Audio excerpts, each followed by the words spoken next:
Philip had just graduated from art school when Norbert Linton, critic for the Guardian News and head of the art history department at Chelsea, asked Philip if he would be interested in producing a sculpture to be placed near the Hayward Gallery in London. Naturally, he jumped at the chance. I came up with a plan for this piece here. This is a geometric tower. It's actually made of a bunch of Egyptian pyramids, square-based pyramids with 4 conical sides and sets back to back. So one of these diamond shapes is like 2 of those pyramids stacked. And then those in turn are stacked together and they form this spiraling form.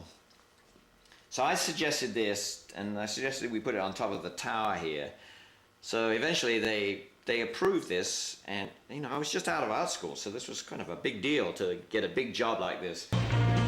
These buildings are part of a particular bit of London known as the South Bank. That's a stretch of the south bank of the River Thames between Westminster and Waterloo bridges, and there really are quite a lot of buildings here. There are 3 splendid concert halls, the biggest of which is the Royal Festival Hall there, built in 1951 for the Great Festival of Britain. There's the National Film Theatre too, showing classics of the cinema, and there's also the Hayward Gallery.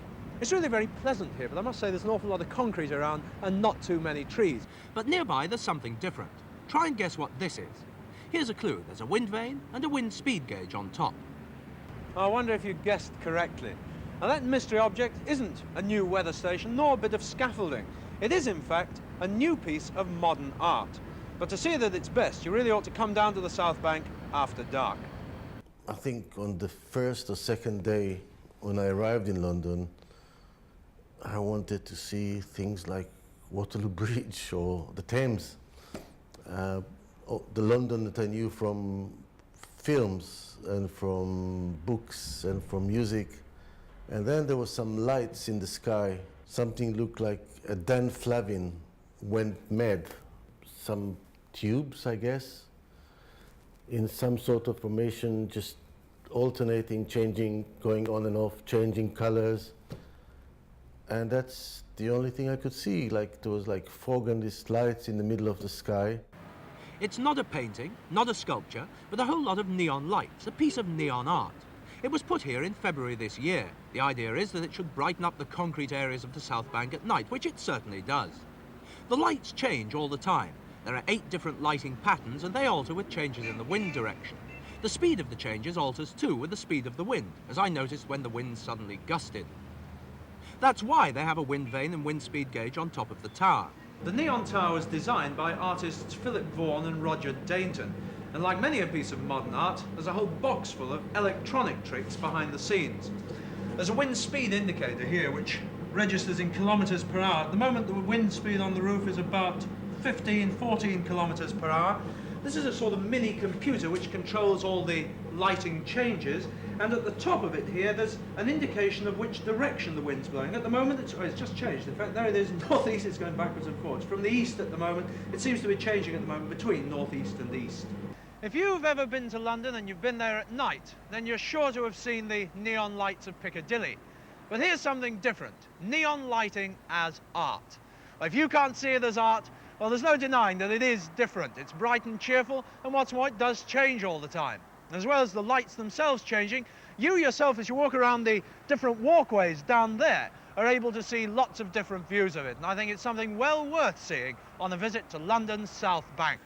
And I suppose looking back also, there's something very powerful about a connection between architecture and art on such a monumental scale, which has been attempted so few times and leaves a very powerful memory of how 2 competing art forms can work together to make an image which is unforgettable.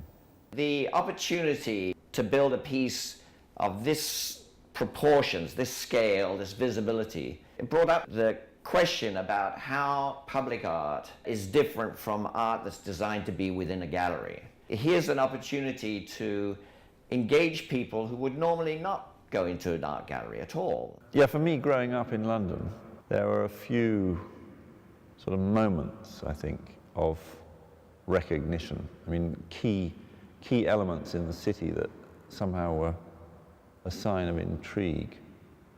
And one of them was Philip Vaughan's piece on top of the Hayward. It was a kind of intriguing beacon that said something about being alive in London. And what was intriguing about it was simply the fact that it was on top of this building that was a bunker, effectively, that was trying very hard not to be there. And yet there on top of it was this thing that was twinkling. And it seemed to come from another way of thinking from the building. But together, they had surplus value. They suggested that somehow this building that was recessive and seemed like a defensive position also had something interesting going on in it that was signalling to the rest of the world. And that if you were lucky enough, you might pick up the signal and do something about it.